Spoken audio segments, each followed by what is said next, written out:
Nous terrorisons avec des tentations. On fait de quel pas ton avenir pour un petit million. Ton corps est le diable du Saint-Esprit. Arrête-toi, Jason. Viens tourner bien.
Voilà.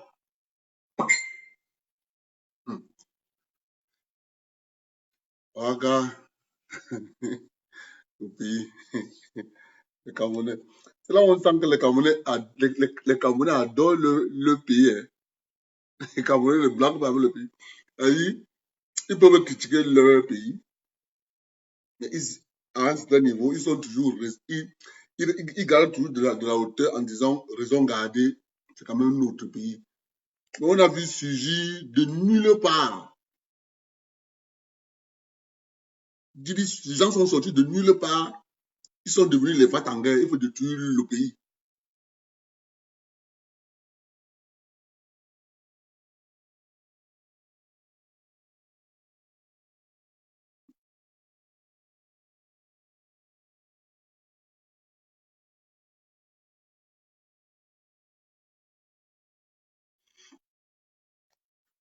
C'est ça. Les Camerounais, ils aiment trop leur pays.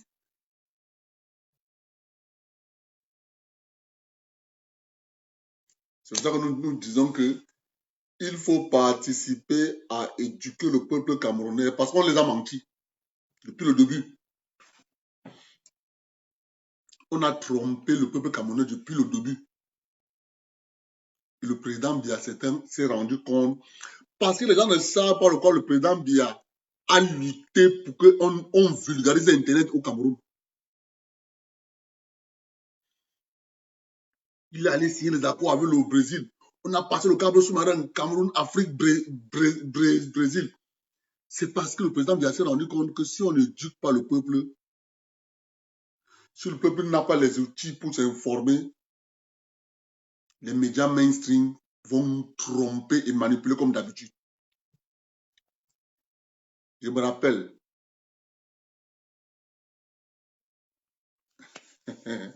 wow, mon frère, tu dis que quoi encore?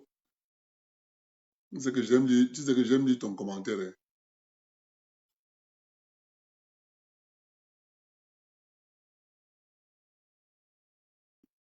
Oh non, c'est ça, Mike Amaros. C'est ça, c'est la vérité que tu dis. Les Camerounais, plein de... Quand j'étais au Cameroun, mon frère, j'arrivais dans un petit village comme ça. Quand tu vas tout trouver un gars qui a fait le school, hein. Minimum, il a le bac. Le gars, il est au village, fin fond là-bas. Minimum. Mais sauf qu'il n'y avait pas les moyens pour qu'il sorte de son village là-bas, loin là où il est, pour venir soit dans le chef du département. Gars, il n'y avait pas les dos. Il n'y avait pas les dos pour que le gars continue. Bonsoir, Cécile. Il n'y avait pas les dos.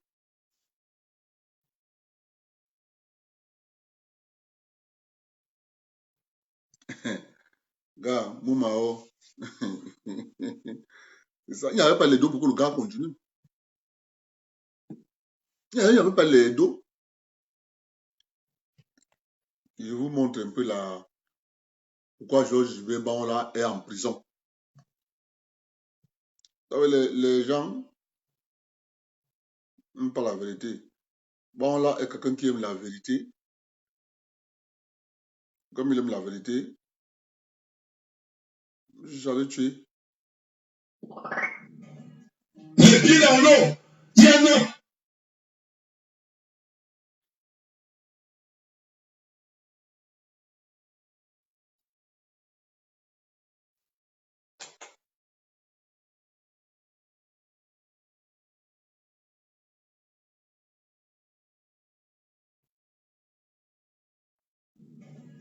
Les pieds dans l'eau, il y en a fait le directeur général.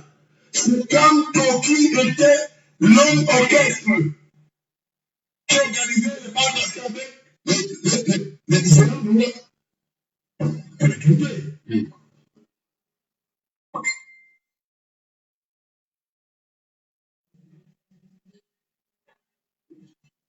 Elle ne comprend pas pourquoi la parole est encore ouverte.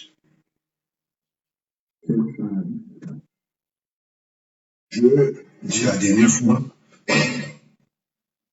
que je vais m'amuser à vous donner quelques chiffres. Ils ont des titres à hauteur de près de 575 milliards évalués. Et dans les 575 milliards, 92% des titres sont des titres des espaces publics tronqués. Ça veut dire qu'il y a des faux titres. Des espaces publics détournés. Nyafak a les pieds dans l'eau là-bas, puis fatigué. Je voulais demander à la ministre des Affaires foncières ce matin qu'elle va aller sceller les bureaux du conservateur là-bas. Vous allez trouver que 99% des titres fonciers de pieds dans l'eau, de la libérale de tout le terrain là, sont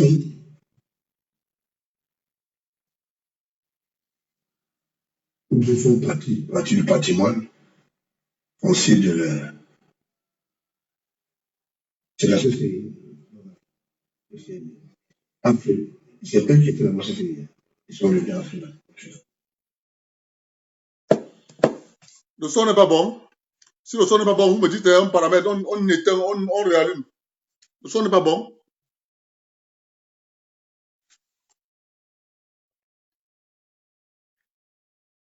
Le son n'est pas bon.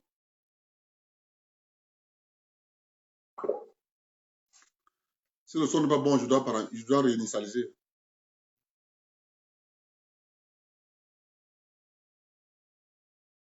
Mathieu, c'est bon?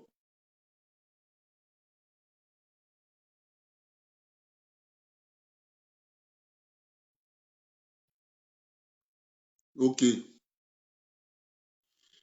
Ok. Donc, essayez de vérifier vos téléphones. Vous qui dites là que le son n'est pas bon. Les autres disent que le son est bon. C'est vous qui avez d'autres interférences à votre niveau. Soit tu éteins, tu réallumes ton téléphone.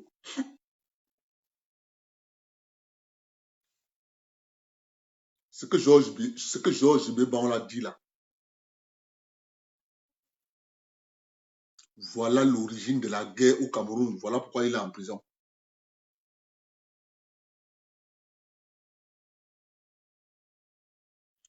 Est-ce que vous avez compris le chiffre d'argent qu'il a évalué? On passe encore ça. Les pieds dans l'eau, il y a un enfant pour le directeur général.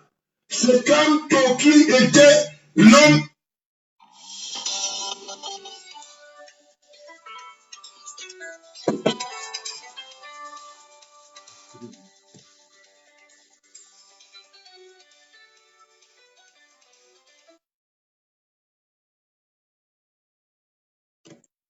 Oui, allô?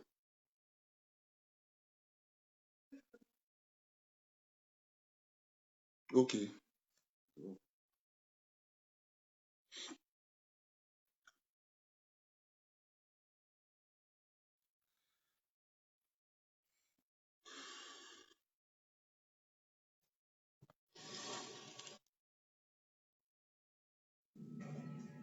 pieds dans l'eau, il y a un enfant pour le directeur général.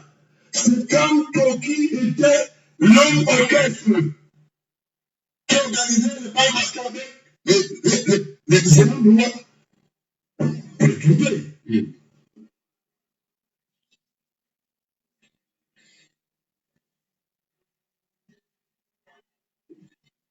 Je ne comprends pas pourquoi la banque là est encore ouverte.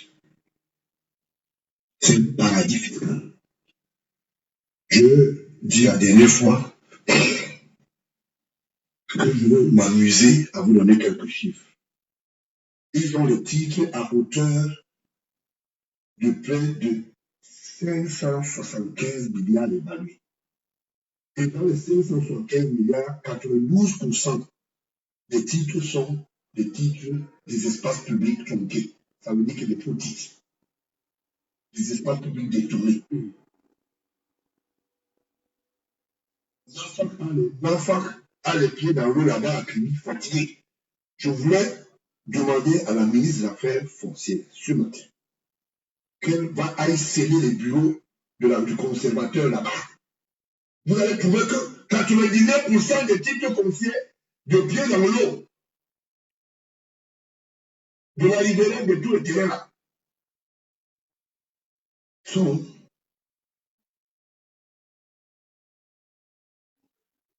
ou bien font partie du patrimoine foncier de la CCI. Afrique. C'est eux qui étaient là-bas, CCI. Ils sont venus d'Afrique.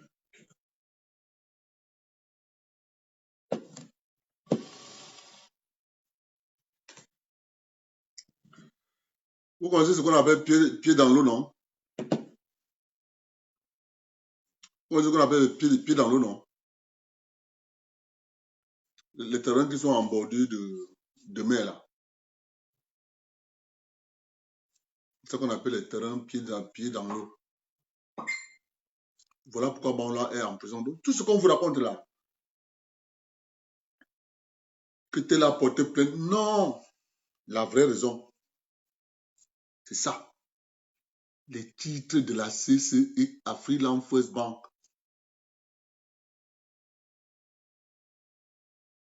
C'est ça qu'il est en prison.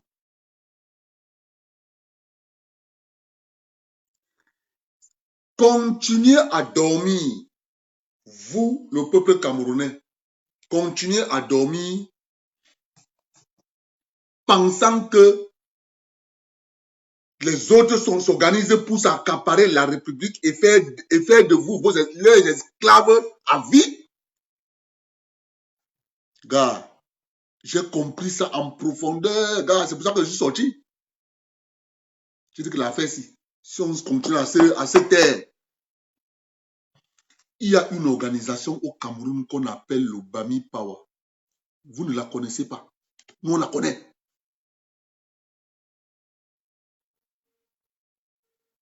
Je répète, il y a une organisation au Cameroun qu'on appelle le Bami Power. On l'appelle Bami Power parce que ce sont les gens de l'Ouest qui ont créé l'organisation. Et maintenant, ils intègrent à l'intérieur de l'organisation qui ils veulent.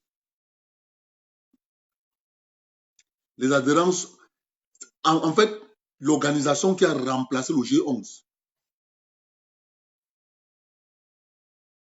Le nouveau nom, c'est le Bami Power. Vous connaissez bien. Dans le G11, cette organisation existait déjà et c'est elle qui a manipulé les Marafas. Les Marafas se retrouvent en prison. Eux, ils sont toujours dehors. Ils continuent à manœuvrer. Ils sont déjà en train de manipuler un monsieur que j'ai appelé dernièrement. J'ai appelé juste son nom. Je n'ai pas appelé son prénom. Parce ce monsieur a plusieurs frères. Ils ont le même nom. J'ai appelé son nom, c'est l'ordre indirect. Si j'appelle son prénom, on va faire la différence entre ses frères. Ils sont en train de le manipuler. Je lui ai dit, j'ai fait le direct, il dit qu'il te manipule.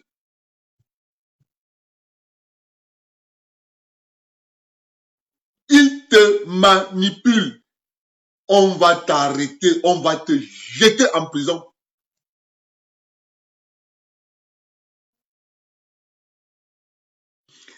Et maintenant, quand ils t'intègrent dans leur organisation qu'on appelle le Bamipora, c'est toi qui deviens celui qu'on va avoir. Et ils vont te manipuler en sous-main. Vous avez un parfait exemple de ce qui est arrivé à Charles Ateba Yene. Ils ont manipulé Charles Ateba Yene. Quand Charles Ateba Yene s'est rendu compte, il est parti à la télévision. Il faisait une émission, il est venu avec ses enfants. Il faut savoir lire les codes. Quand Charles Ateba Yene est venu à la télévision avec ses enfants, il disait aux journalistes, voilà mes enfants. Nous, on avait compris.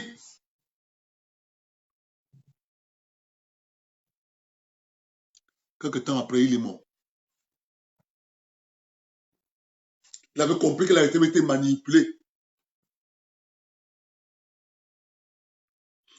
Parce que vous êtes là, on vous parle des choses, on vous dit les choses qui se passent. On n'invente pas. Mais sauf que vous les voyez, vous ne reconstituez pas le puzzle. C'est tout. J'ai encore l'image de Charles Ateba dans la télévision.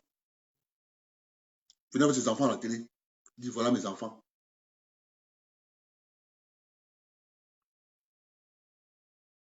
On avait compris.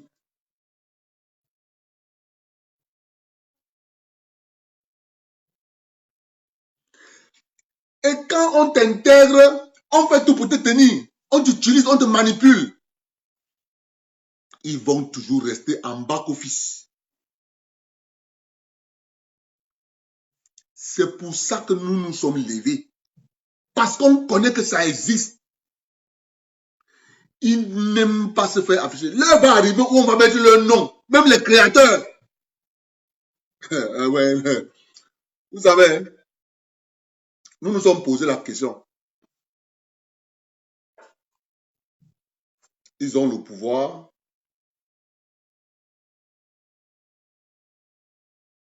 Ok. Ils contrôlent le président. Et si nous faisons du président notre allié, comment ils seront? Parce qu'ils ont une arme, leur seule arme, c'est de manipuler le peuple et opposer le peuple au président. Donc, le chantage qu'ils faisaient au président, c'est on va faire descendre le peuple dans les rues. Le président s'est rendu compte que le peuple n'était pas descendu dans la rue.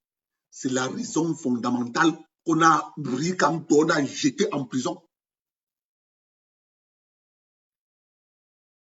Parce que le président s'est rendu compte que le peuple est avec lui. Si le peuple est avec le président et qu'ils n'ont pas réussi à manipuler le peuple, donc, par ricochet, je peux prendre le gourou du manipulateur, on jette en prison. On a arrêté quand on a jeté en prison. Personne n'est sorti. Quiconque.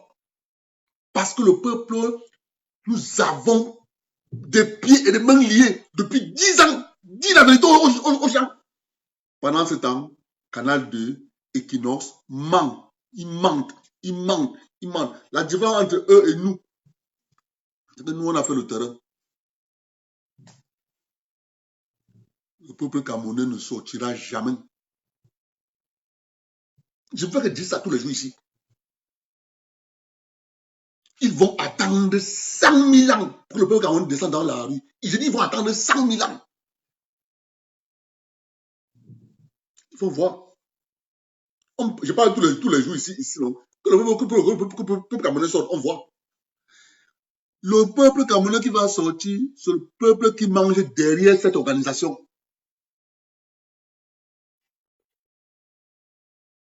C'est tout, hein.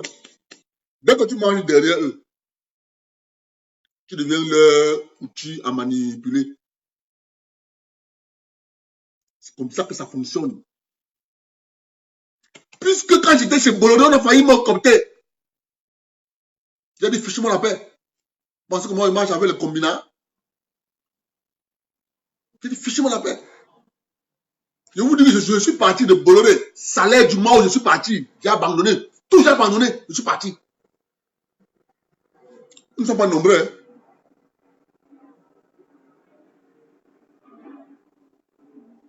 C'est de ça qu'il est question. il faut comprendre que à force de vouloir tromper les autres, c'est ça. Quand Georges Jubilé Baola a commencé à dénoncer, ils ont dit, l'affaire, il faut qu'on passe tout pour neutraliser le gars. Mais comme ils savent que c'est le fils du président, on l'arrête, on le met en prison. Parce qu'ils savent que le président, c'est un légaliste. Le président ne pourra pas venir s'immiscer dans les affaires de la justice. La justice au Cameroun est indépendante. Tous ceux qui vont venir me dire que non, la justice au Cameroun est indépendante. Au Cameroun, on rend la justice au nom du peuple camerounais, ce n'est pas au nom du président Biya. Donc, il faut que vous compreniez les concepts.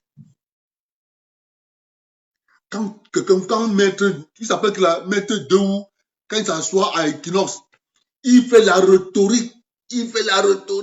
La convention internationale de Maputo, la convention internationale de Madagascar, l'Union africaine, le droit de l'homme, machin, convention africaine, la charte africaine des droits des peuples, machin. Tout ça, ça rime à une chose. La justice camerounaise est rendue au nom du peuple camerounais. Elle est indépendante.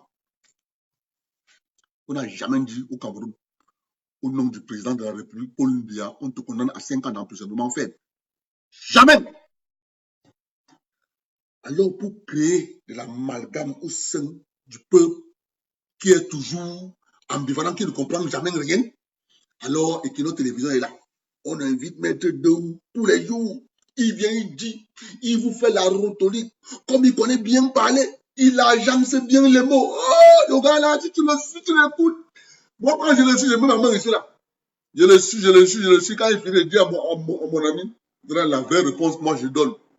C'est que, Maître Deou, la justice camerounaise est indépendante. Au Maroc, on rend la justice au nom du roi. Au Cameroun, on rend la justice au nom du peuple camerounais. Elle est indépendante. C'est simple comme bonjour. Gars, je ne cite pas les textes de la convention de Maputo, la convention de Madagascar, le droit de l'Union africaine, la charte de l'Union africaine des droits des peuples et des machins, tout ça là. Moi, je balais ça avec une seule phrase. La justice camerounaise est rendue au nom du peuple camerounais. Ça signifie qu'elle est indépendante. Point. Mon frère, c'est pour ça que vous ne pouvez pas m'inviter dans vos télévisions. Jamais. Par quand tu parles bien le charabia, tu parles, tu contournes, tu fais de la rhétorique bien. Gars, il ne peut pas t'enlever ça. Tu fais bien la rhétorique. Mais au final, rien ne change après la rhétorique. Ça, les faits sont les faits. Dans aucune juridiction au Cameroun, on a rendu la justice au nom du président de la République. La justice au Cameroun est rendue au nom du peuple camerounais. Point. Si quelqu'un d'autre vient vous dire que le Cameroun a signé la convention de Maputo, la charte de l'Union africaine sur les droits des peuples, on appelle ça en notre langage le bla, bla, bla, bla, bla, bla, bla. Qui signifie rien du tout.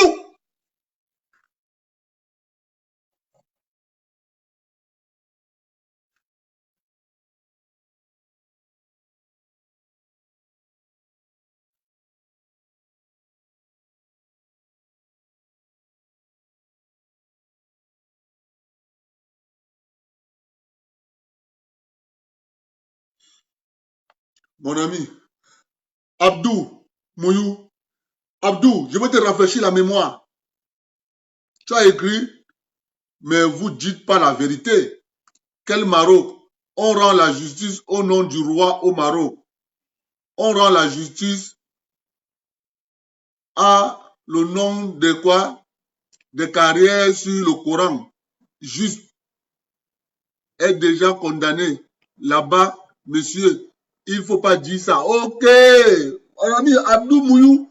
Abdou Mouyou, qui est le représentant de Dieu sur terre au Maroc? Voilà les petits gens, voilà les petits Africains qui n'ont rien compris. Ils viennent s'intéresser aux petits trucs qu'on met pour cacher. Mais il y a un représentant du Dieu, de Dieu, le représentant de Allah au Maroc. Il a un nom. Je suis désolé, Abdou. Il s'appelle le roi du Maroc, Mohamed VI. S'il est le représentant de Dieu sur le territoire marocain, par ricochet, si on rend la justice au nom du Coran et que le Coran a un représentant au Maroc qui est le roi, pardon, laisse la faire la gare. On appelle ça de la géopolitique, mais comme vous ne comprenez jamais rien, ça va.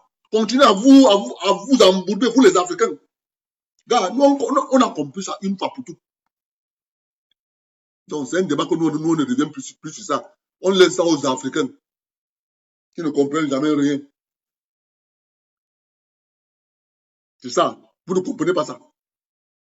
Pas moi qui dis, hein. C'est dans la constitution. Le représentant de Dieu sur terre au Maroc, c'est le roi. Continue.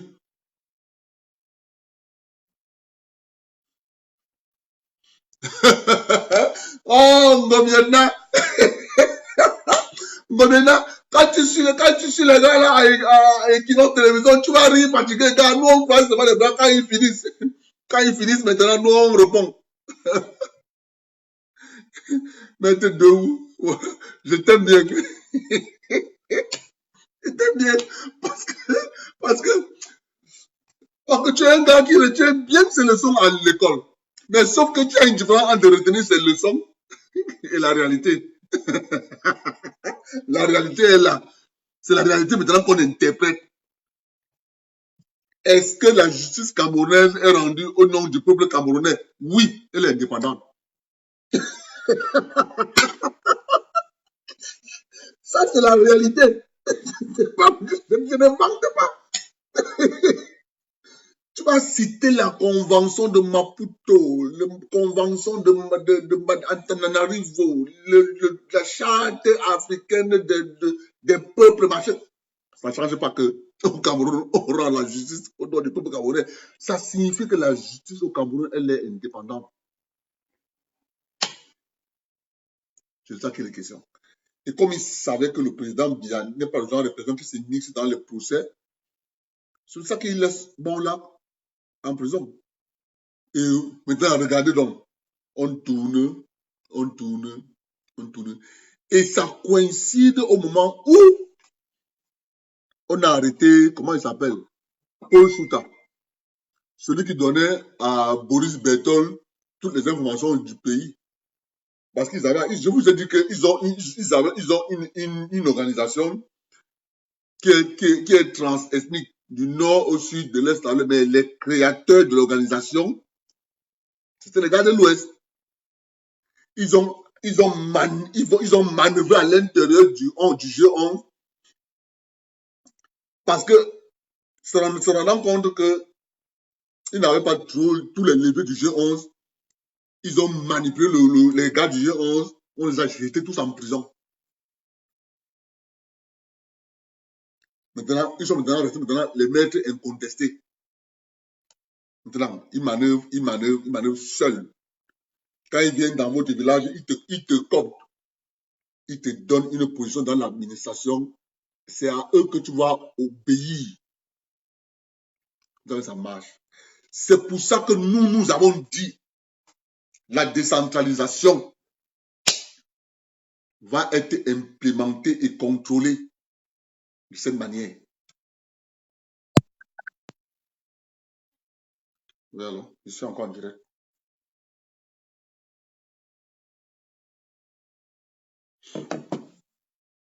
La décentralisation va être implémentée. Nous allons faire la différence entre les gens de l'administration, ça veut dire fonctionnaires, contractuels d'administration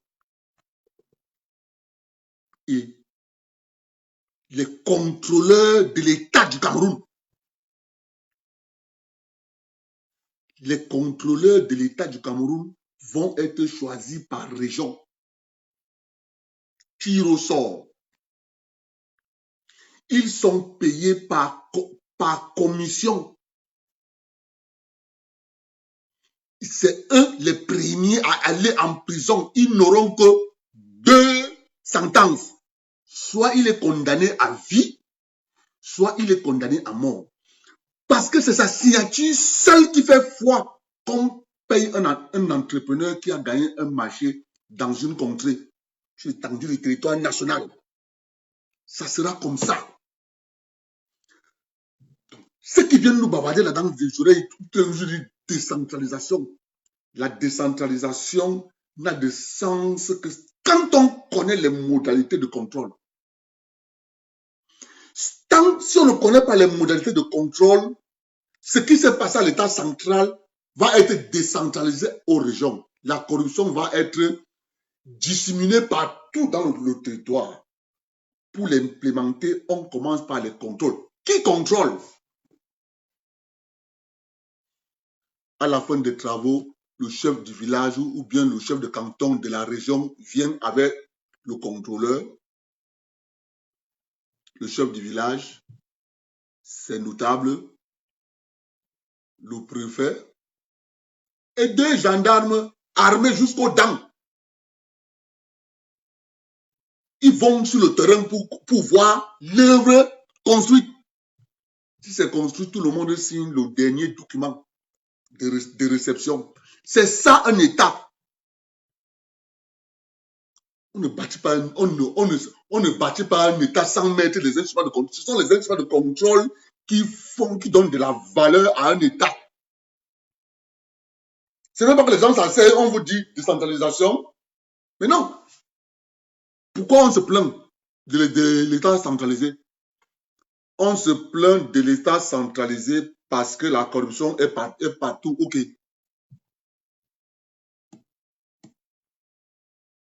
Quand on va décentraliser, la corruption va s'arrêter.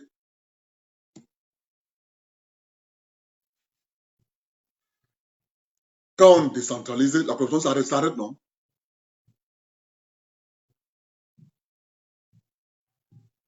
La corruption s'arrête. Si on a décentralisé, la corruption s'arrête. Non, monsieur. La corruption a seulement été émiettée sur toute l'étendue du territoire. C'est ce que ça signifie. Donc, on remet la balle au centre. Nous allons créer dans la République ce qu'on appelle les contrôleurs de la République, qui sont, chaque Camerounais peut devenir contrôleur d'un projet.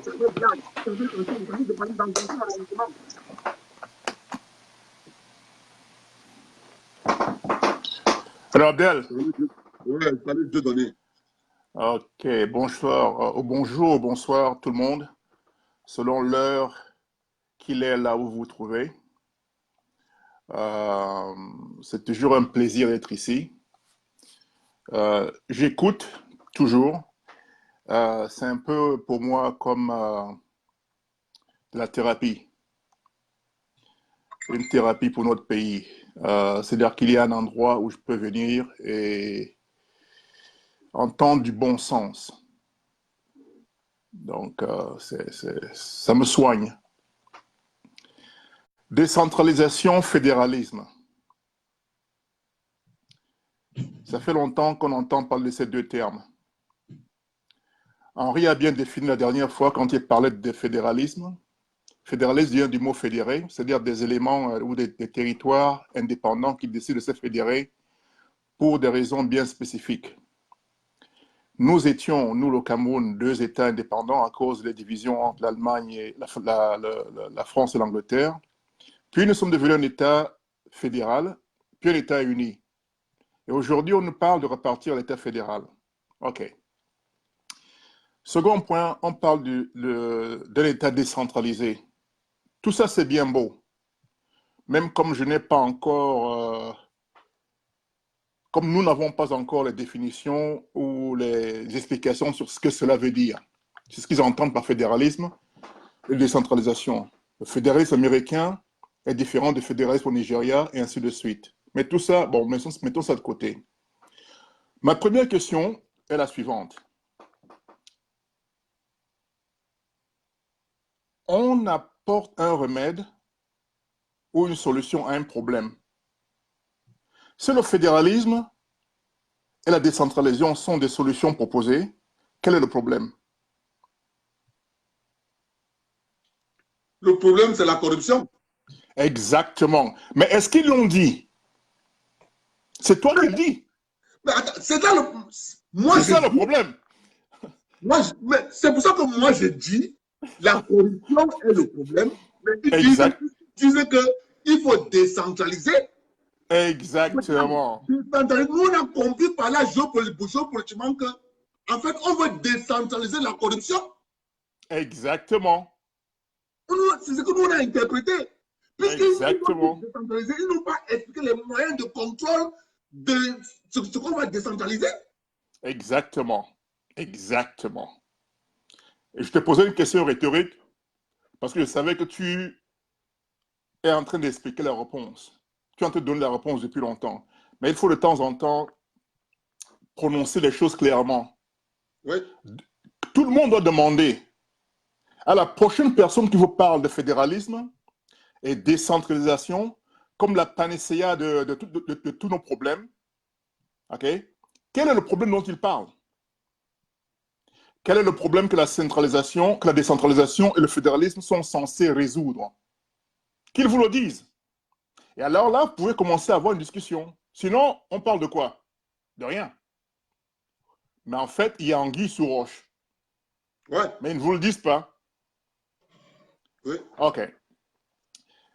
Moi, personnellement, si je devais aller vers la décentralisation comme une solution au problème de la malgestion de nos ressources au pays,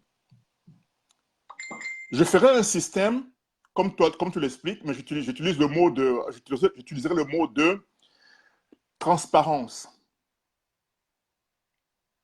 C'est ce que tu expliques. C'est-à-dire que tous les Camerounais sont au courant de tout ce qui se passe dans la gestion des affaires de la cité. Exemple, Abdel. Il est très simple que chaque projet au Cameroun, chaque grand projet structurant dans les régions ou à l'État national puisse avoir un site web où le projet est inscrit, les coûts du projet, qui fait quoi dans le projet, les avancées du projet, où n'importe quel Camerounais peut accéder à cette information et savoir ce qui se passe du projet. Aujourd'hui, tout est caché, on ne sait pas qui fait quoi, comment, quand, combien ça coûte. On ne voit que le résultat à la fin, qui en général sont des débordements financiers, des débordements de temps. Aucun projet n'est livré à temps et dans les coûts. Je ne crois pas qu'il y ait un projet au Cameroun qui n'ait jamais été livré dans les coûts. Ouais. Jamais. Ouais. Donc, il faut, si on parle de décentralisation, j'imagine qu'on parle de décentralisation. Si on parle de décentralisation, il faut effectivement que cette décentralisation résolve un problème. Donc, il faut déjà définir le problème. Avant de continuer à mettre parce que pour résoudre ce problème et pour définir ce que sera notre décentralisation, il faut que nous sachions quels sont les problèmes qu'il faudra résoudre. Ils ne vont pas dire, Dieu donné, le problème central, c'est le problème de corruption. Et maintenant, qu'est-ce qu'ils ne disent pas? Ils vont te dire quelque chose. Il y a deux choses qu'on cache derrière le mot décentralisation. Ouais. Et Dieu donné, nous, on a compris ça. Les gens disent en sous-main au Cameroun que le président de la République a beaucoup de pouvoir. Moi, je suis de ceux qui pensent que c'est même petit. Je suis pareil, je pense pareil. Je suis de ceux qui pensent que le président de la République, ses pouvoirs doivent être renforcés comme pour un vrai monarque. Absolument. Ouais. Parce que si on fragilise le pouvoir du président de la République, Tu pourras avoir dans une région quelqu'un qui va vouloir défier le président de la République. Le président de la République doit être là pour jouer. Il a un peu un rôle d'être un arbitre. En cas de litige au niveau inférieur, il tranche en haut et tout s'arrête. On a un exemple palpable pour voir comment les gens s'organisent pour remettre en cause les décisions du Conseil constitutionnel. Absolument, oui. Donc, par ricochet, ramenons ça au niveau de l'État et des régions. Ouais. Tu comprends que les gens nous parlent de décentralisation pour fragiliser le pouvoir du président. Absolument. Or, nous savons que le problème du Cameroun, c'est la corruption. Absolument. Ils n'en parlent pas, ils cachent. Bien sûr. On les tient comme ça. Exactement. Exactement. Le problème, c'est la corruption. Le problème, c'est le vol et les détournements. Donc, quand nous allons penser la décentralisation, il faut penser à elle pour résoudre ces problèmes-là. Et il faudra que nous soyons très vigilants, comme tu le fais.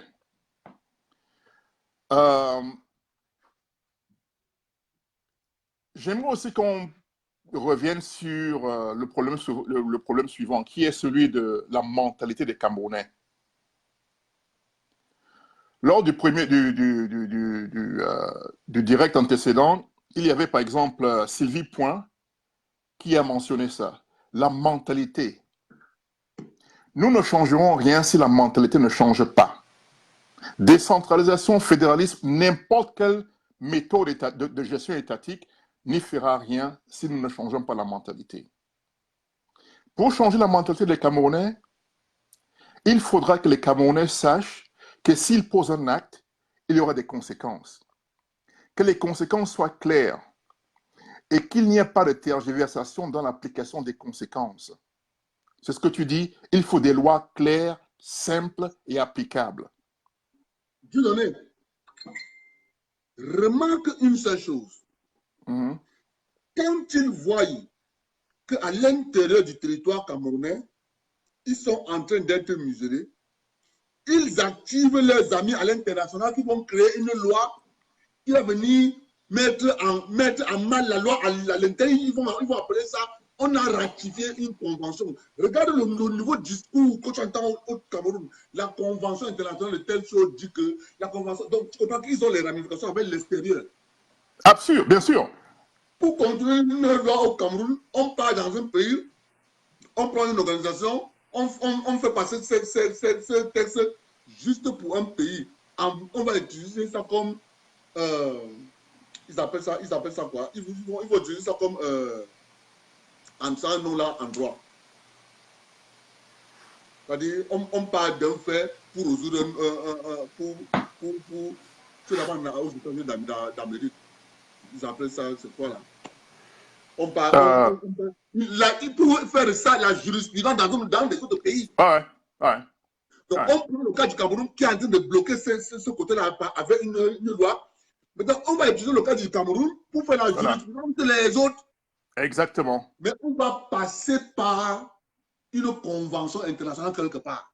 Car c'est comme ça qu'ils phagocytent nos États avec la complicité des nationaux. Oui, bien sûr. Ce qui est malheureux. On a compris le système. Ouais. Je ne suis pas un juriste, mais c'est malheureux qu'un juriste, soi-disant un prétendu soi-disant juriste, avec des doctorats, vienne nous dire que la loi du pays est que les lois internationales sont au-dessus des lois d'une nation. C'est quand même terrible. C'est quand même terrible. Mais ça fait partie de cette géopolitique que je viens de t'expliquer. Absolument. Ça fait partie de cette géopolitique. Absolument. Mais c'est pour ça que nous devons répéter tous les jours à nos familles, à nos frères et sœurs, à notre peuple, que ce n'est pas possible. C'est nous qui décidons, nous les citoyens qui décidons de la structure de notre État, nous décidons de nos lois. C'est nous qui décidons si nous donnons à une juridiction internationale ou autre certains pouvoirs dans notre pays. Oui. Ce n'est pas le cas contraire. Ils veulent inverser. Ils veulent inverser les rôles. OK? Ici aux États-Unis, par exemple, Les Américains font ce qu'ils veulent. Clair. Ils peuvent sortir de n'importe quel traité quand ils veulent. Et pourquoi pas nous? Pourquoi pas nous? Parce qu'il y a des gens au Cameroun, des traîtres, des vendus, qui travaillent, comme tu dis, avec des forces étrangères pour nous contrôler. Clair. C'est tout. Donc, c'est nous qui sommes souverains dans notre pays. C'est nous qui décidons de ce qui se passe. Et c'est ce que nous allons faire. Il y a aussi une autre chose que je voudrais dire, c'est que, concernant ce sujet, c'est que il faut repartir à ce que je disais depuis le départ. Qu'est-ce que c'est qu'être Camerounais? Qu'est-ce que c'est qu'être Camerounais? Je pose cette question parce que quand j'écoute tout le monde, et nous parlons toujours du bien public, l'argent du gouvernement. Avant que ce soit l'argent du gouvernement, c'est ton argent, Abdel. C'est ton argent de tout le monde. Voilà. Et il faut ramener la réalité du Cameroun à l'individu. C'est nous le Cameroun, c'est toi, Abdel. C'est Henri Atangana. C'est Rose de Sable. C'est nous tous. C'est notre argent. Ce n'est pas une réalité qui existe en dehors de nous. Le bout a mis sa main dans vos poches. Clair. Parce que beaucoup de nos gens au pays disent ceci, l'argent du gouvernement, et ils attendent que le gouvernement leur donne. C'est notre argent. De tout le monde. Voilà. Et c'est ce qu'il faut marteler, il faut faire comprendre ça à nos frères et sœurs, c'est notre argent. C'est l'argent de vos parents, c'est l'argent de tout le monde. Travaillé par nous tous et nous y avons droit. Donc, nous avons droit de regard sur cet argent-là.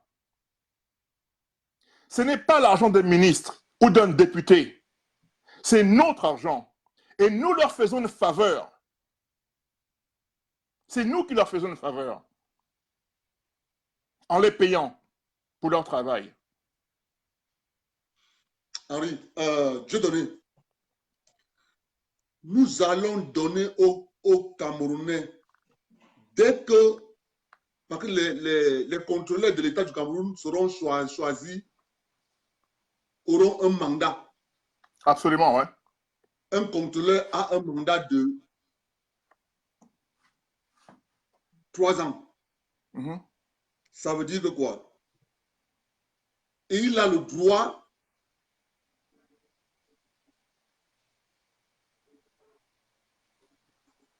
genre, ça m'échappe. J'ai lu ça dans le bouquin. Ouais, putain. Oh, putain. Oh. Sur tous les processus de création, de mise en place d'un projet. Il aura droit de contrôle. Voilà, je me rappelle. Okay. Dans le bouquin, le gars a écrit, les contrôleurs vont prêter serment. Ouais. C'est-à-dire, quand on dit qui veut être contrôleur dans la région, par exemple, on prend par exemple chez nous dans l'Ombam. On dit qui veut être contrôleur dans l'Ombam. Chacun connaît la sentence du contrôleur. Il faut que c'est ça qu'on doit marteler. Chacun connaît la sentence d'un contrôleur de l'État du Cameroun. Le contrôleur, soit il faillit à sa mission, il sait ce qu'il attend. Ouais. Soit c'est la mort, soit c'est la prison à vie. Parce que ce sont ces gens, c'est leur signature qui fait foi à ce que l'État central décaisse l'argent. Ouais. Et ces contrôleurs doivent être des gens du bas peuple à tous les niveaux, qu'on peut choisir n'importe qui. Chacun veut devenir son contrôleur, il va donner son nom, je veux être contrôleur. Je dis bien remettre le pouvoir au peuple, à chaque individu. C'est là-bas où se trouve le piège. Et ces gens Voilà. font tout pour enlever le pouvoir au peuple. Que le peuple ne doit pas savoir ce qui se passe. Exactement. Transparence à 100%. Pourquoi est-ce qu'on nous cache les projets? Qu'est-ce qu'il y a de stratégique dedans? Évidemment, dans certains projets, il y a des éléments stratégiques qu'on peut, à la limite, préserver de la vue de tout le monde. Mais un projet de pont dans une communauté, les gars, où est le problème? On ne peut pas savoir combien de mètres cubes de sable et de béton. Et quand le projet sera construit, l'épaisseur de, je ne sais pas moi, de tout, pourquoi est-ce que la communauté n'aurait pas droit à ça? Pourquoi est-ce que les enfants à l'école primaire ne viendraient pas voir le pont qu'on est en train de construire chez eux? Et on leur dit pourquoi on le construit. Ça va les servir. Exactement. Parce que c'est cet âge-là qu'il faut commencer à apprendre le bien public. Attends, on va même à partir de ça modifier les cours qu'on donne aux enfants. Absolument. Le premier cours qu'on commence à donner aux cours élémentaires 1, c'est le rôle d'un contrôleur parce que tout le monde ne peut pas réussir dans la vie. Exactement. Donc, l'école est restée dans ton village. Il dit que dans mon village, quand l'État va venir faire un projet, moi je vais être contrôleur. Voilà. On modifie tout ça. Voilà. Et il y a une chose aussi, avant que j'oublie, c'est que il faut des journaux communaux ou même un journal national où on publie le nom de tous les prévaricateurs de la fonction publique. On publie ça dans ton village. Ils font ça au Nigeria. Mais oui. Un exemple, un jeune Nigérien avait enfreint la loi en Angleterre. Le voilà amené devant le juge. Et le juge lui donne 6 mois de prison. Mais il y avait un policier anglais à côté qui demande à parler au juge. Et il dit au juge, ne le mettez pas en prison. Appelez son père et publiez la sentence au Nigeria. Le gars s'est mis à pleurer et à demander qu'on double sa sentence. Tu te rends compte, Abdel, que toi, dans ton village, on a écrit que tu as volé l'argent. Imagine un peu. Ouais. Maintenant, les villageois savent que c'est toi. Ce n'est plus quelqu'un, un ministre éphémère quelque part à Yaoundé. C'est toi. On te voit tous les jours. Ta femme, tes enfants sont là. Ton père, ta mère, tes frères sont là. Tes amis sont là. C'est une contrainte de la communauté. Et cette contrainte est beaucoup plus forte que même la prison. Mais c'est pour ça que le droit pour nous, les nationalistes, on dit le droit, c'est pour les relations entre les États. Parce qu'il n'y a pas... Parce que... Vas-y. Je disais... Parce qu'il n'y a... Ouais, vas-y. Je disais, le droit, c'est pour les relations entre les États. Mais dans un pays de la communauté, mon gars, la justice doit être faite dans la communauté. Voilà. Et justement, c'est pour ça que j'insiste, je reviens sur le fait que le travail qu'on doit abattre, il y a un élément très important du travail que nous devons abattre, c'est de remettre le pays entre les mains de chaque individu, de chaque Camerounais. C'est votre pays. Parce que jusqu'à présent, les gens imaginent, vous savez pourquoi les gens volent? Il y a par exemple, je crois que c'est Sylvie Point qui a mentionné ça, et toi aussi tu l'as mentionné. Les gens préfèrent voler l'État. Oui. Il n'y a aucun problème. Et ont peur de voler l'individu. Parce que l'État pour nous n'est rien, ne représente rien pour nous. Oui, mais puisqu'on nous a enseigné à l'école que l'État c'est rien du tout. L'État c'est un monde qui est invisible. L'État c'est tout le monde. Voilà. OK? Donc, notre révolution, c'est de rendre l'État, c'est de rendre chaque Camerounais responsable de l'État. Oui. Ce n'est pas quelques individus, c'est nous tous. Et ça s'enseigne depuis la maternelle. Depuis la maternelle. Voilà. On a enlevé dans les programmes éducatifs. Tout. Exactement. Donc, ils nous ont rendus étrangers de notre propre pays. Oui. C'est pour ça que je reviens toujours à la question suivante. Qu'est-ce que c'est que d'être Camerounais? C'est une question rhétorique que j'aime beaucoup implanter dans la tête de nous tous, là, pour qu'on réfléchisse à ça. Qu'est-ce que c'est que d'être Camerounais? Évidemment que l'ondolé n'est pas suffisant. Oui. Le football n'est pas suffisant. Oui, Tous ces éléments-là que nous aimons tous ne sont pas suffisants dans la mesure où nous sommes là où nous sommes. oui. Donc, revenons alors au début. Qu'est-ce que c'est qu'être Camerounais? Et ce qu'être Camerounais en partie, première réponse, c'est ce que nous sommes en train de construire ici. C'est ce que tu es en train de dire. Ce sont tes lives depuis l'année dernière. Ce sont les débats que nous avons ici. C'est ça qu'être Camerounais. Et cela va nous amener à une conception, à une réalité, à une perception, à une connaissance de ce qu'est être Camerounais. Et va nous lier de plus en plus. Tu avais commencé par une ou deux personnes. Maintenant, je vois souvent 100 personnes. Nous sommes en train de tisser des liens. Claire. Tu vois? Ces gens qui sont là en direct, ce ne sont pas tous des Bafias. Hein. J'en suis conscient. Ce sont des Camerounais. J'en suis conscient. Ce sont des Camerounais. Or, quand tu pars chez Camto, tu vas trouver mes beaux-frères alignés comme ça, à la queue bleue. Et ils veulent nous dire que c'est le Cameroun. Ouais.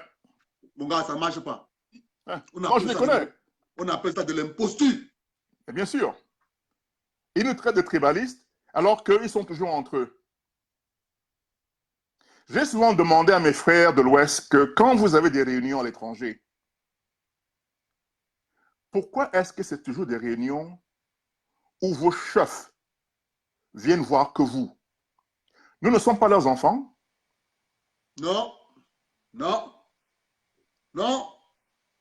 Donc nous ne leur appartenons pas. Dieu donné, tu as mis les pieds et les mains dans le plat. Je vais t'expliquer.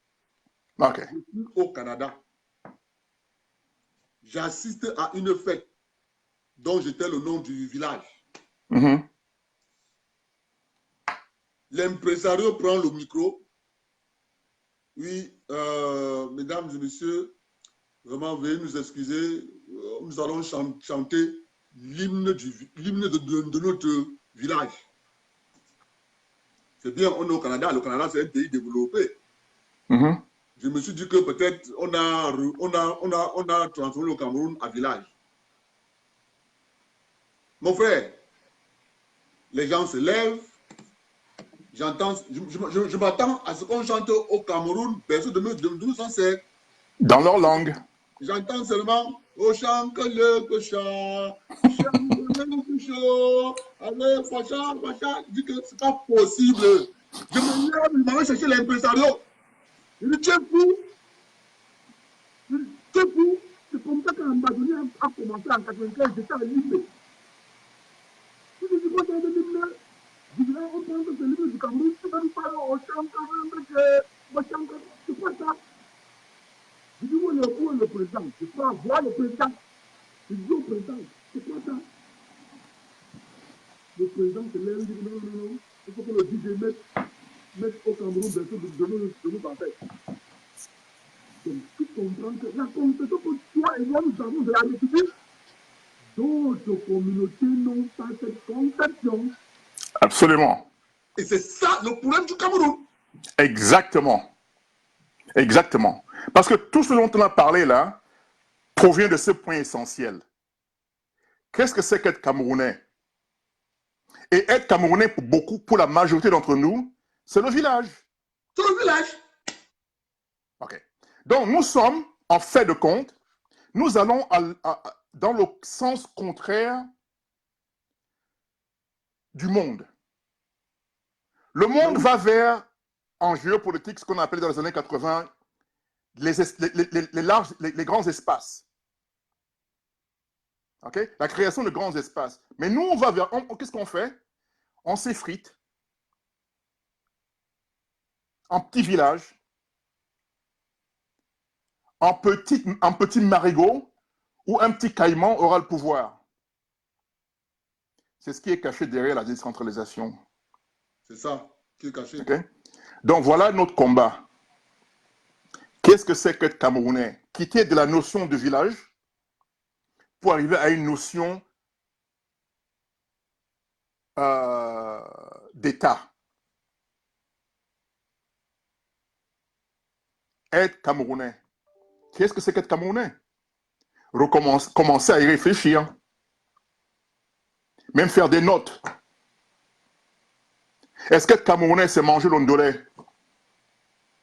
Porter des vêtements africains, des vêtements camerounais.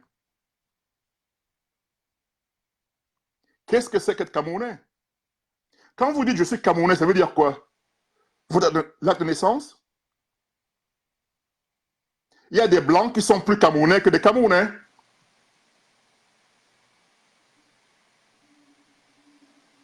Okay. La veuve de Mongo Betty, Feu Bebadon, dont on entendait parler, avait épousé une Antillaise qui parlait mieux Bafia que nous autres et s'était installée à Bafia, même après son décès. Donc être Camerounais ne veut pas seulement dire, ne veut pas dire avoir un acte de naissance camerounais ou un passeport. Si c'était ça, eh bien nous prendrions mieux soin de notre pays.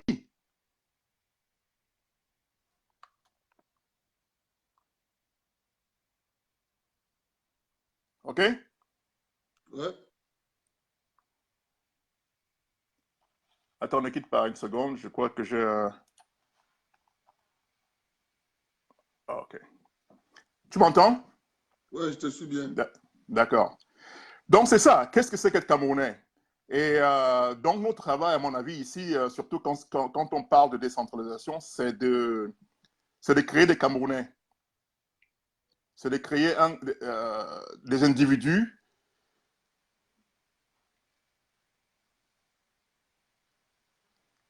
Je suis en train de me réécouter, là. Tu m'entends une deuxième fois?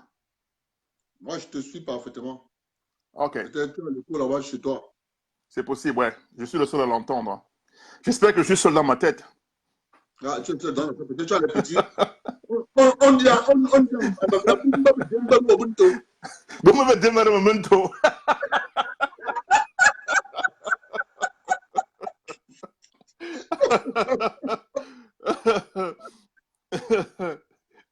Bon, pour ce qui est des systèmes de contrôle, d'accord. Et pour ce qui est des systèmes de contrôle, donc que tu as mentionné, j'aimerais dire à tous nos frères et sœurs que les systèmes de contrôle sont très, très, très, très, très simples.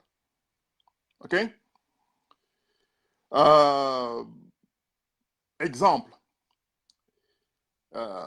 Si tu as une société qui vend des habits, tu as la personne qui reçoit l'argent. Elle comptabilise l'argent qu'elle a reçu. Tu as la personne qui reçoit les paiements. Elle comptabilise combien elle a reçu.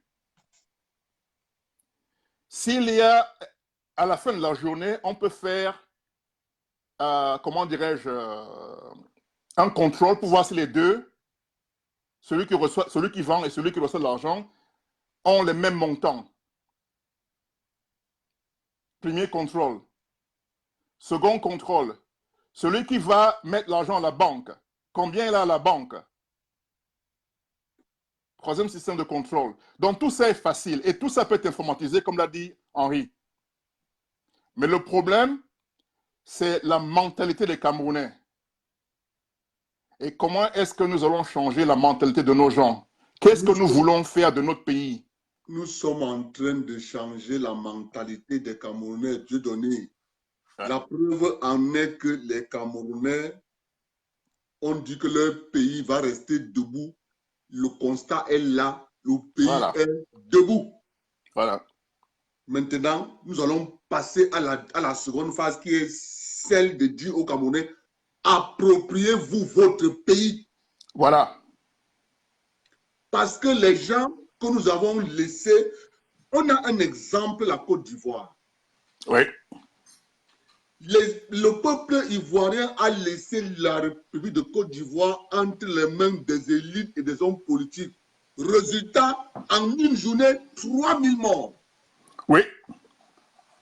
Nous, les Camerounais, on n'acceptera jamais une telle chose. Parce que si nous, les Camerounais, voilà. Parce que si nous, les Camerounais, on acceptait seulement un peu d'entendre le discours du professeur Kamto Chamako Nunchako, on serait tous descendus dans la rue et notre pays allait être à feu et à sang. Lui, le professeur Kamto, allait se retrouver à l'ambassade de Norvège, Voilà. ou bien États-Unis.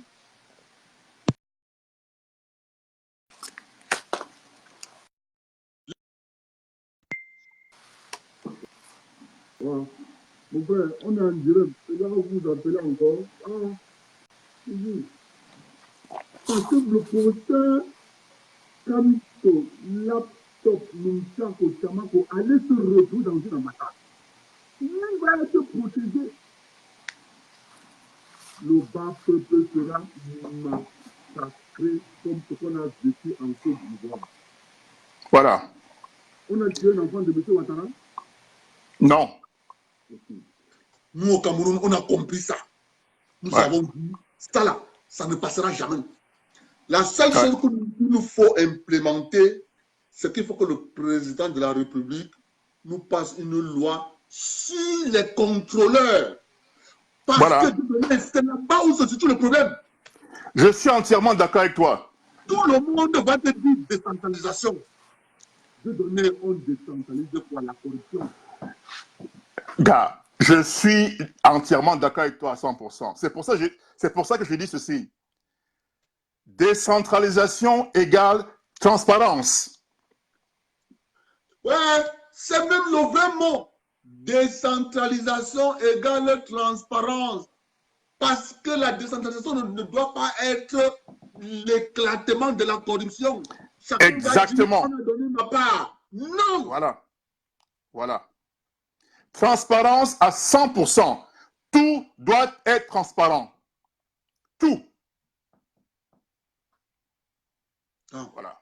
Parce que les gens ne nous disent pas que les gens ils font tout pour nous écarter. Voilà.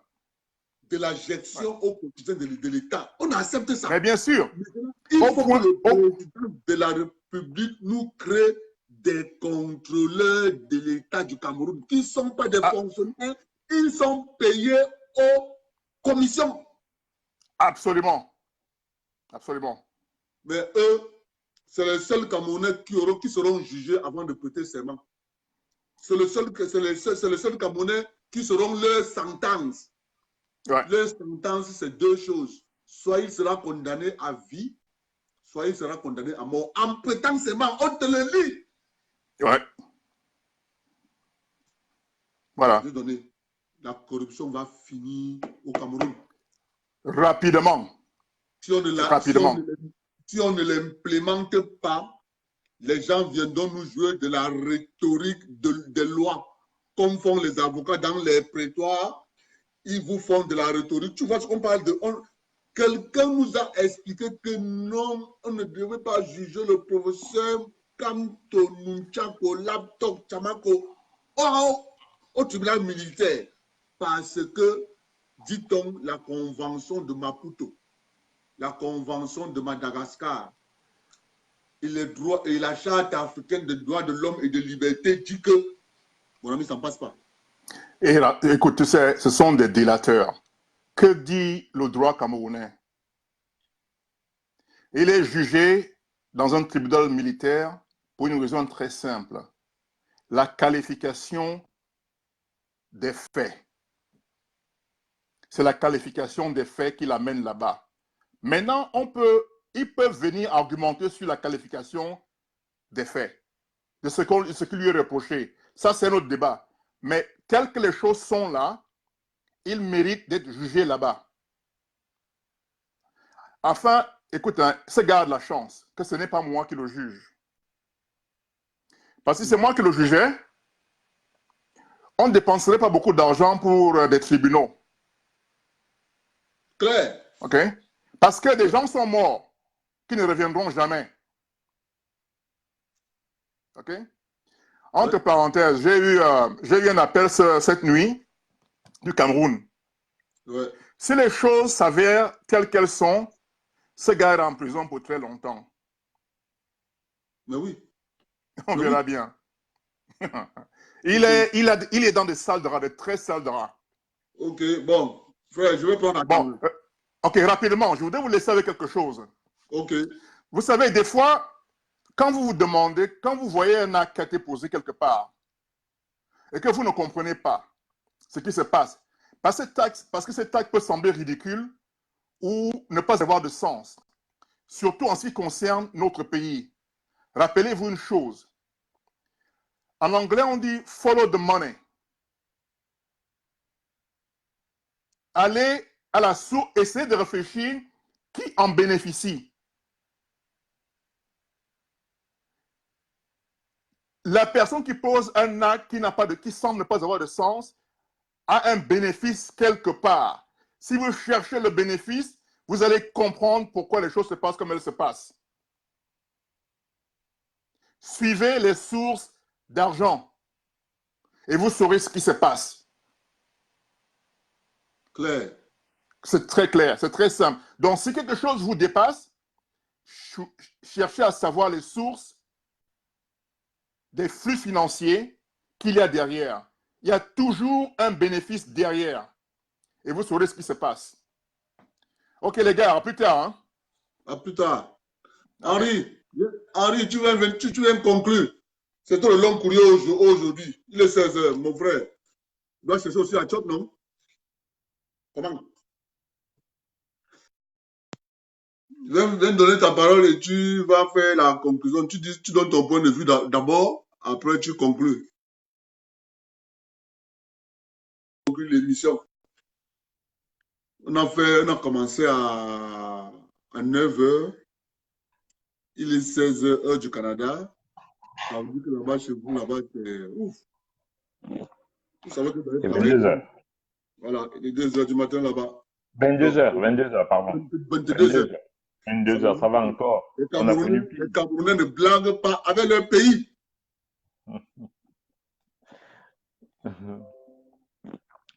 Tiens, bonsoir. Débat très intéressant qu'on a déjà abordé. Et je me souviens il y a longtemps, je crois que c'était ici où j'expliquais, bonsoir, Félicité. J'avais expliqué que l'une des façons de lutter contre la corruption était justement l'informatisation, c'est-à-dire qu'en fait, créer pour chaque ministère des sites web qui publient les projets publics. Bonsoir Fabienne. Bonsoir, bonsoir Frédéric. Et publié dans chaque... bonsoir Jacqueline. Dans chaque site, et exactement comme on venait de le dire. C'est-à-dire qu'il y a un site web et il y a un portail qui dit tous les sites qu'il y a là. Et tous ces sites sont publiés. Les gens savent exactement où en est le projet. Bonjour Clarisse. Bonjour Benoît. Bonjour Martineau. Et le portail, c'est-à-dire qu'il doit être un site web ou alors, comme Dieudonné a dit, un journal. Dans le cas d'un district qui n'a pas un truc qui n'a pas de site web, une localité qui n'a pas de site web, qui n'est pas informatisée, on met un journal public et on affiche les projets en cours et les révolutions. Tout le monde peut avoir accès au projet, tout le monde peut lire le projet, et tout le monde peut... Oui, bonjour Eric. J'essaie de dire bonjour à tout le monde, mais je ne vois pas toujours de près. Tout le monde peut lire le projet, tout le monde peut être au courant de l'état d'avancement du projet. Bonjour Lionel. Tout le monde peut voir comment ça se passe et savoir déjà l'organigramme même du projet. Tu sais qu'on veut construire un puits, ça doit commencer à tel moment et ça va finir à tel moment. Quand cet organigramme n'est pas respecté, bonjour Suzy, il faut expliquer à la population. Il faut expliquer à la population. Ça, c'est quand l'organigramme n'est pas respecté du point de vue des délais. Mais l'organigramme peut être aussi et devrait être aussi respecté du point de vue des spécifications techniques. Donc, les spécifications techniques doivent être exposées. Bon, tout le monde ne pourra pas vérifier de la qualité, mais par exemple, le plan qu'on doit être affiché et devenir public, on sait qu'on va construire tel puits à tel endroit, il va ressembler à ça. Voilà, si on a dit que le puits doit être en marbre, même si on ne va pas aller, tout le monde ne peut pas aller mesurer d'autres spécifications, mais ils pourront au moins voir la partie palpable. Bon, bonjour Suzy. Bonjour Raj Premier. Voilà. Donc, c'est la partie transparence. Et ça, c'est pour ce qu'on appelle les projets publics. Même si, à côté de ça, il y a des projets qui sont top secrets parce qu'ils sont sensibles. Donc, on ne peut pas tout publier. Il y a des projets militaires, il y a pour d'autres raisons, certains projets qui sont top secrets. Mais quand on veut construire un pont, quand on veut construire un puits, il faut pouvoir faire ça.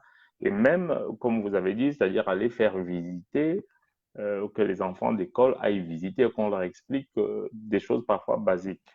Oui, et on peut expliquer des choses très très basiques à un enfant hein, quand vous promenez. Par exemple, promenez-vous avec votre enfant en Europe, par exemple, et regardez qu'il y a beaucoup au-delà des portes, on retrouve toujours des ponts courbes, en cloche comme ça. Il faut leur expliquer que c'est pour que ça ne s'écrase pas. Parce qu'à l'époque, on ne maîtrisait pas encore les dimensionnements de l'acier. Et vous allez remarquer que toutes les constructions en pierre ont souvent des courbures là. C'est pas pour la beauté. Parce qu'il n'y avait pas encore, c'est-à-dire le fait que ce soit courbe comme ça faisait que la répartition des efforts se faisait sur les pierres. Je ne vais pas rentrer dans les explications beaucoup plus profondes parce que les pierres supportent la compression mais ne supportent pas la traction. Et alors, quand on fait, vous allez voir dans les trucs anciens où il y a en tout cas, il n'y a pas de béton armé, le dessus des portes ou des fenêtres est toujours courbe. Des petites choses comme ça, il faut leur dire que c'est pour que ça ne tombe pas, pour que ça ne s'affaisse pas. Donc, pas besoin de, merci Yves qui précise que c'est exact, pas besoin d'écrire une équation pour dire à un enfant que, ben voilà, les ponts anciens étaient souvent courbes et que cette courbure était du fait que ça ne pouvait pas être plat, sinon ça s'écrase. Sinon, ça ne tient pas. C'est pour ça que quand vous promenez avec votre enfant, donc vous pouvez prendre un enfant d'école primaire et lui expliquer ça. On sait à peu près. Mais enfin, ceux qui sont beaucoup plus expérimentés vont comprendre les spécifications techniques. Bon, bref, une façon de dire qu'on peut déjà se promener, éveiller la conscience des enfants rien qu'en leur montrant, juste en leur disant regardez, et regardez comment c'est fait. Bon, au-delà même des enfants, on peut expliquer à ceux qui font des études supérieures pourquoi les poteaux métalliques sont souvent en I. On appelle ça les profilés en I ou les profilés en U ou les profilés en T. Bon, ça, c'est plutôt pour ceux qui ont déjà fait des études de résistance des matériaux. Bon, bref, celui qui est là dans une école supérieure, il passe devant un pont, il passe devant une salle, il ouvre les yeux, il voit qu'il y a les poteaux en T, en U. Et lui, il sait pourquoi, parce qu'il a étudié pourquoi. Bon, voilà, faire des visites comme ça, c'est anormal qu'après la terminale, qu'on n'explique pas ce genre de choses aux enfants. Que bon, la règle, allez, je donne un exemple très très simple. Si vous prenez une règle et que vous la prenez du point de vue vous la prenez du point de vue plate, c'est-à-dire comme ça, vous cassez facilement. Et si vous prenez la règle, vous mettez comme ça, vous essayez de casser, vous n'y arrivez pas. Une règle, si vous la mettez comme ça, facile, vous cassez. Si vous la mettez comme ça, vous ne cassez pas. C'est une propriété très utilisée dans les constructions. Et c'est pour ça qu'on a des profilés en T. Donc, ça, c'est des choses on peut attirer l'attention des enfants, des jeunes dans ce genre de choses. Donc, du point de vue des projets, ça, cet intérêt-là, qu'on pourrait regarder les projets, qu'on pourrait les suivre et la population pourrait déjà savoir sur quel est le résultat qu'on attend. Et ça pourrait éduquer, comme Dieudonné dans le disait, ça pourrait éduquer les enfants. Ça, c'est la première chose. Donc, les projets publics. Et il y a d'autres qui sont un autre côté de la corruption, qui est ce qu'on appelle les contrôles. Des contrôles dans tout genre, que ce soit au niveau des douanes, que ce soit au niveau de la qualité de ce qu'on nous vend, que ce soit au niveau de la qualité des médicaments, tout ce qu'on importe en termes de qualité et en termes de quantité. Là aussi, il y a des contrôles. Moi, j'ai suggéré, par exemple, des contrôles automatiques informatisés. C'est-à-dire que quand on pèse les trucs, on a le poids et on sauve les données dans les bases de données, des choses comme ça. On pourrait s'étaler dessus et prendre point par point. Ça peut être un point qu'on peut vraiment analyser en profondeur. On a déjà deux types de foyers de corruption qui vont être épongés. Voilà. Et puis, on pourrait voir, comme tu as dit très bien, les monopoles. Les monopoles qui créent des corruptions concentrées et qui ont en plus d'être des corruptions, des caractères tribaux. C'est-à-dire qu'on prend un monopole quelque part, on donne à une population, ça devient un foyer tribal et ce foyer devient un foyer de tentatives qui a des tentatives expansionnistes. On a l'impression qu'ils se disent que parce que nous sommes là, parce que nous avons bouffé beaucoup d'argent là, nous devons s'emparer de l'État et faire de tout ça notre propriété. Donc la corruption là devient néfaste. D'abord parce que c'est de l'argent public, ensuite parce que ça devient une menace à la stabilité de l'État. Voilà. C'est des choses qu'il faudrait voir au niveau de la corruption, au niveau de la gestion de projet et au niveau de tout ce qui peut se passer actuellement. Dans ce cas, il faudrait voir si la décentralisation, nous avons un peu parlé de ça hier, remplit ce cahier de charges.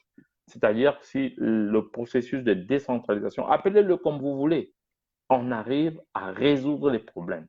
Donc, il faut au préalable définir les problèmes de l'État central. Et puis, oui, et se dire que, et faire l'exercice intellectuel que nous faisons aujourd'hui, de se demander qu'est-ce que l'État central, comment l'État central doit être corrigé pour pouvoir éradiquer les maux. Parce que j'ai vu pendant longtemps cette notion de décentralisation était utilisée à toutes les sauces. Les gens disaient, bah oui, la décentralisation c'est bien, mais personne ne disait pourquoi c'est bien. Et comme tu l'as bien dit hier, la décentralisation était devenue un truc par rapport auquel des gens couraient dans des villages pour aller attendre des postes et des projets qu'ils allaient détourner. Détourner en masse. Voilà. Donc, il faut bien préciser que détourner en masse, il faut appuyer le mot en masse. Voilà.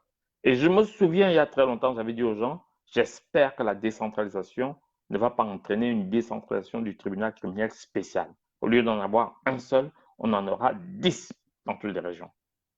Parce que je ne vois pas en quoi la décentralisation en elle seule, si on ne regarde pas quel est son intérêt, quels sont ses objectifs et mettre en place les outils de ces objectifs. Quand la décentralisation est une projection de l'administration auprès du peuple, elle se comprend. C'est clair que le ministre de l'énergie décide du fait qu'il y a un puits qui doit se faire en Galmundouka, c'est un non-sens. Il est clair que ce genre de travaux doivent être décentralisés, ce genre de budget doivent être ramenés aux autorités locales. Mais en même temps, ces autorités locales doivent avoir un cahier de charges précis en termes de transparence vis-à-vis des populations. Ça doit être précis. Donc, pas de délocalisation juste pour délocaliser. Sinon, on voit ce qui se passe. Les élites s'en vont dans les villages et vont attendre les postes. Ou mieux encore, des gens, dès qu'ils sont en Europe, ils ont fini de travailler, ils ont de l'expérience, je leur accorde ça, mais que ça ne soit pas un moment pour aller avoir une retraite, aller continuer à faire. Bon, maintenant, moi, j'ai travaillé à tel endroit en Europe. Ça, c'est bien. Moi, je trouve que c'est une expérience très, très bien. Nous avons besoin des expériences comme les Israéliens les font. Moi, je connais les Israéliens. Vous êtes épatés comment ces gens apportent leur expérience à leur peuple. Et c'est ça qu'on doit faire. Donc, quand quelqu'un a travaillé en Europe ou à Londres, dans les budgets, dans l'économie, qu'il apporte cette expérience au Cameroun, d'accord. Mais que ce ne soit pas le moyen pour lui de retourner dans son village juste pour aller accaparer les postes en disant « moi, j'étais en Europe ». Bon, ce serait… moi, je peux le faire. Je peux le faire aussi au moment de la retraite. Je dis, ben tiens, j'ai un gros CV, je retourne dans mon village, je dis, je prends tout. Parce qu'on va dire, bah oui, celui-là, non. Donc, je dis que ce n'est pas bon. Moi-même, je ne le ferai pas. Donc, nous, on ne débat pas ici pour nos intérêts particuliers. Nous, on ne se positionne pas. Sinon, je me positionnerais pour la décentralisation avec mon expertise. Franchement, il y aurait très peu capables de venir me chercher. Je me mets dans mon village, je me la coule douce. Donc, mais je me positionne pour une décentralisation qui résout les problèmes des gens. Nous ne sommes plus ici pour nous sommes pour les générations futures. Parce que nous sommes là pour le combat de notre génération. Voilà. Donc, il faut analyser la décentralisation. On va faire plusieurs débats dessus, comme on les fait là. avec plusieurs personnes qui vont intervenir dessus, comme on le fait déjà très très bien là. En fait, Dieudonné donc a dit quelque chose de très très très intéressant maintenant. Nous sommes en train de poser les bases de la camerounéité. Nous sommes en train de définir ce que c'est qu'être camerounais. Nous sommes en train de mettre sur place les liens du Camerounais, c'est-à-dire ce qui est susceptible de nous faire des liens. Et c'est au départ de ça qu'on va donc avoir une unité camerounaise. Je suis content de voir qu'il y a de plus en plus de personnes qui nous suivent, qui viennent dans notre train. Être camerounais, si c'est bien d'appartenir à une tribu, et parce que cette tribu me renvoie des connaissances, des choses, une langue, une culture, moi je suis pour ça. Mais en même temps, nous devons maintenant nous dire que le destin a fait de nous des Camerounais, dont nous sommes une communauté camerounaise de fait. Et de ce fait même, dans ce destin, dans le futur, nous devons créer les liens d'une communauté camerounaise matérielle. Et c'est ça qui, moi, me fait plaisir, parce que vraiment, nous sommes en train de mettre les bases de cette communauté camerounaise que nous attendons tous. Sur ce, je vais donner la parole à quelqu'un d'autre. Je ne sais pas s'il y a quelqu'un d'autre qui veut s'exprimer, mais je vais laisser la parole à quelqu'un d'autre tout en continuant à vous suivre sur tous les sujets qui sont abordés. On bat déjà les records, hein, 2 directs d'affilée, et on a beaucoup de gens qui viennent nous écouter. Donc voilà, très très bien. Je vais laisser la parole à quelqu'un d'autre. Ok. Et je vais écouter attentivement. J'attends l'intervention de Frédéric Audi. Hein. Viens intervenir, on t'appelle ici. Qui n'est pas mal souvent dans ses analyses. À plus alors. À plus. Frédéric, tu es où? Viens nous parler si toi aussi tu es pour que la décentralisation soit seulement parce que ce que nous voyons là, on est en train de décentraliser la corruption. On ne nous dit pas comment on va contrôler les travaux. Puisque à Yaoundé, les contrôleurs, c'est les fonctionnaires. Ça sert à quoi? Non. Nous disons qu'il faut séparer les fonctionnaires des contrôleurs. Un contrôleur n'est pas un fonctionnaire. Un contrôleur est le dernier Camerounais qui valide que oui, le projet a été exécuté. Et pour cela, ce contrôleur de l'État du Cameroun doit prêter serment. Il a 2 sentences. Soit il trahit le peuple camerounais à qui on a posé sa confiance, il va en prison condamné à vie, sans appel, soit il est condamné à mort. Parce que si on ne fait pas confiance à l'être humain, le pays va continuer à s'enfoncer. J'en ai déjà encore dit que retenez une seule chose. Les contrôleurs seront la voûte de la nouvelle République. Oui, Abdel. Ouais. J'ai écouté les prédécesseurs là. Il faut vraiment qu'on fasse très attention avec la décentralisation qui est annoncée. Parce que si on ne prend pas garde, ça va être une autre boîte de Pandore. Il n'y a qu'à voir comment certains gèrent certaines petites structures qui sont déjà décentralisées en ce moment. Je vais prendre le cas des écoles. Les APE, les associations de parents d'élèves.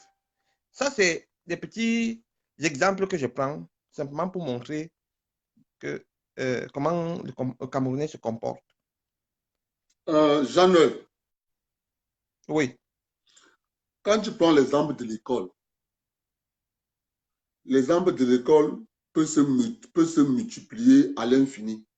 Mais la question que tu dois te poser, qui contrôle le trésorier de l'APE? Voilà.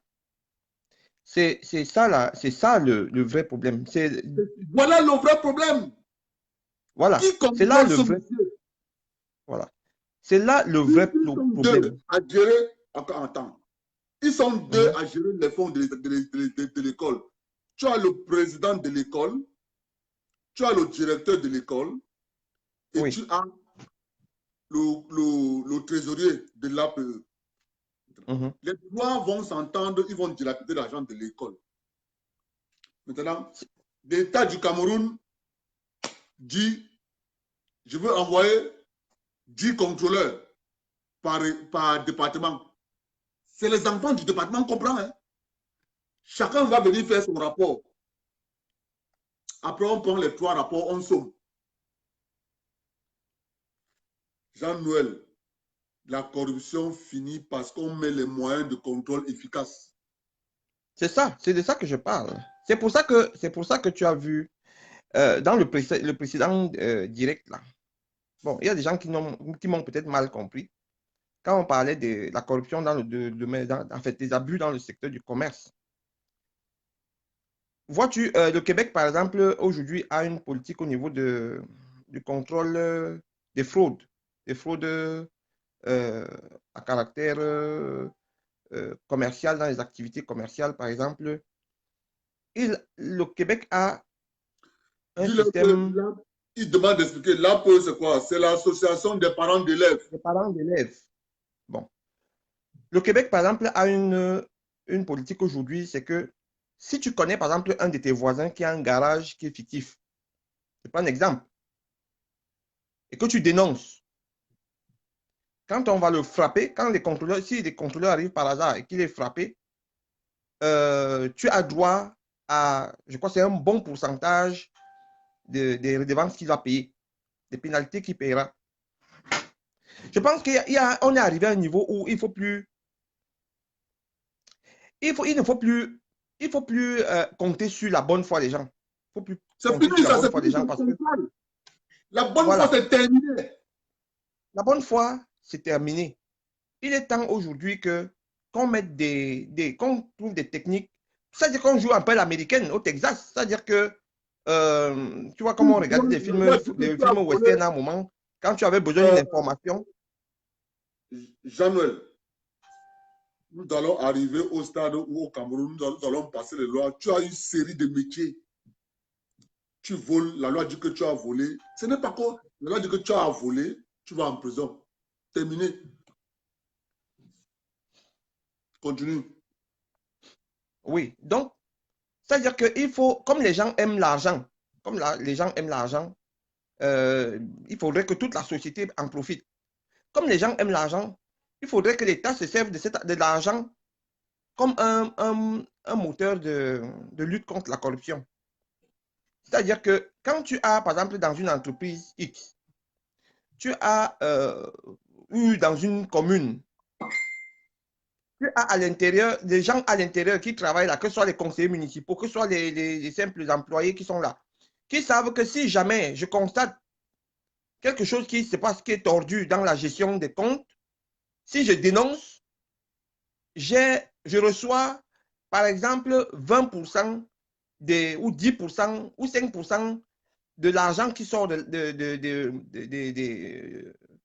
des corrections qu'on pourrait apporter là, des sanctions qu'on pourrait apporter là. Si je peux gagner ça, je te dis que un employé qui travaillerait dans une administration et qui va se rendre compte que il y a du faux qui se fait et qu'il voit que lui, par exemple, s'il regarde ce qu'il gagne, il se rend compte qu'il ne gagne pas grand-chose et que parfois même son salaire ne passe pas. S'il se rend compte que s'il dénonce un certain nombre d'éléments, il peut profiter des fruits. Je pense qu'il faut jouer avec cette corde-là. Il faut jouer avec cette corde. Parce que vois-tu, si on ne fait pas ça, la décentralisation qui arrive va être une catastrophe. Parce que, regarde, quand tu es dans un service public, par exemple, au Cameroun, tu vas remarquer que le fonctionnaire qui arrive à un poste, il trouve un certain nombre de biens, il s'en accapare quand il s'en va. Quelqu'un qui a trouvé un frigidaire dans le relevé de matériel qu'il trouve, quand il s'en va, qu'est-ce qu'il va faire?